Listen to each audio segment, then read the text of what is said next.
Motivation කියන්නේ බොරුවක්.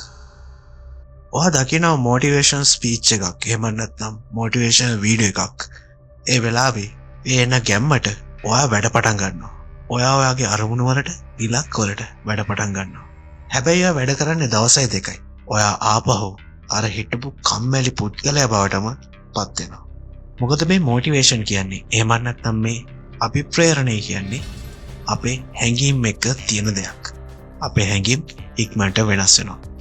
විද්‍යාවට අනුව අපි අලුත් බලාපොරොත්තුවක් ඇති කරගත්තාම එහෙම නැත්නම් මොටිවේෂන් ස්පීච් එකක් ආපුවාම අපේ ජීවිතයේ අලුත් ආරම්භයක් ඇති වෙද්දී අපිට අපේ මොළයෙන් ලොකු ඩෝපමින් ප්‍රමාණයක් නිකුත් වෙන්න පටන් ගන්නවා.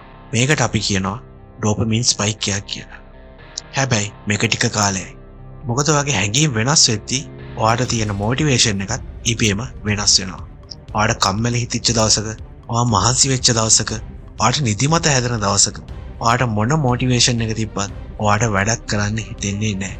ඒ හැම වෙලාවෙම ඔයා හිතනවා අද නෙමෙයි හෙට කරමු.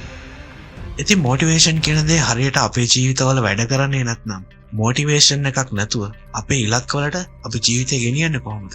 ඒකට තියෙන්නේ වචන දෙකයි. එකක් තමයි සිස්ටම්, අනිත් එක තමයි ඩිසිප්ලින්. අංක 1. ඉස්සලාම ඔයාගේ ඉලක්ක වලට සිස්ටම් එකක් හදන්න. ඔයාගේ ගෝල් එක අලුතෙන් පොතක් ලියන්න නම් දවසකට ඒ පොත වෙනුවෙන් වචන 500ක් ලියලා ඉවර කරනවා කියලා ඔයා ටාගට් එකක් තියාගන්න. ඒ වචන 500 ටාගට් එක තමයි ආගේ සිස්ටම් එක. ඔයාගේ ගෝල් එක තවත් මාස කිහිපයකින් ඔයාගේ ඇඟේ තියෙන බර අඩු කරගන්න නම් සතියට 3 පාරක්වත් ජිම් එකට යනවා කියන රූල් එකක් හදාගන්න. ඒක තමයි ඔයාගේ සිස්ටම් එක. මේ සිස්ටම් තමයි ඔයාව ගෝල් එකට ගෙනියන්නේ. අංක 2. ඩිසිප්ලින් හරියට හදාගන්න.